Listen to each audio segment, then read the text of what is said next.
One thing we definitely want to mention first is if you don't feel comfortable in a high voltage environment, you should get this installed by professionals. Now that we got that out of the way. So I've been interested in solar power for a very long time. Offset the cost of electricity for, you know, everyday life, but specifically for mining crypto because it's a power hungry business for sure.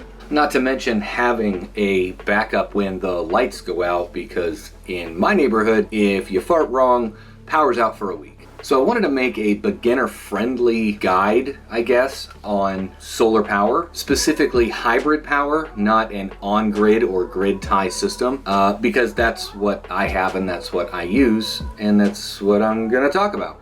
So let's just jump into it. So I'm pretty sure if you clicked on this video, you understand the basic concepts of solar power, where sun shines down on us, solar panels collect the energy, turns the energy into a different form of energy that's then used or stored for a later date. We're all on the same page?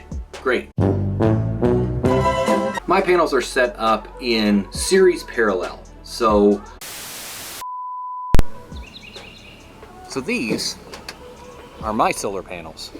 And like I was saying, they are wired in series and parallel. I've got 5 on one side of the shed, 5 on the other side of the shed. I don't have control over how my shed sits on the property, so they are facing in an east-west direction. But other than getting dirty, I don't seem to have a problem getting the full voltage and amperage that I'm expecting in the position that they're in. Speaking of dirty, I gotta clean these things. That then run to the charge controller. Charge controller controls the charge, hence the name, to the power inverter, which in my case, the power inverter and the charge controller are all in one unit. Let's go look at that. So this here is my charge controller, and it's actually a charge controller and power inverter all in one. So it's a hybrid unit that takes the solar panel input and turns it to a AC power input all in one device. Right now the sun's not shining, so it's not charging the batteries. Batteries are just kind of sitting there waiting for the sun to come up, and it's running on grid power.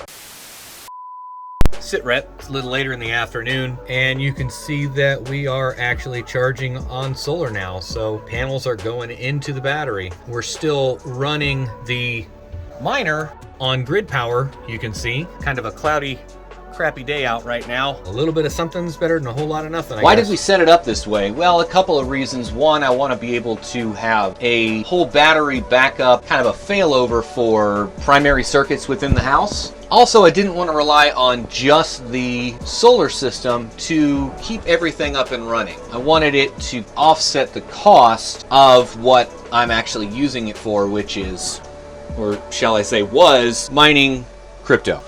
All right, let me level with you here. I have a hard time not overanalyzing these type of videos because I spent a lot of time kind of mapping all of this out, which really is your first step in setting up a solar system. Any kind of solar system is you have to have a plan, right? Bear with me if I'm kind of all over the place here. I've literally shot this video 3 times now, and I can't seem to articulate it the way I want it to.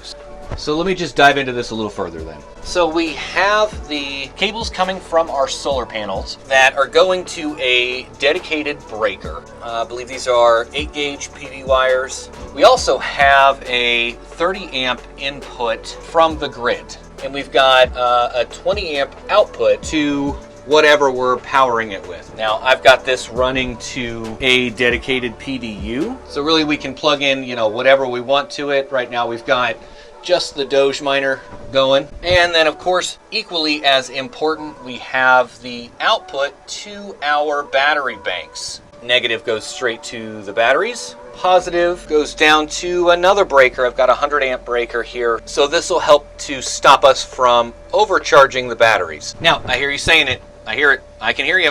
What's the rest of this stuff behind me do? Well, I'm getting there. Calm down.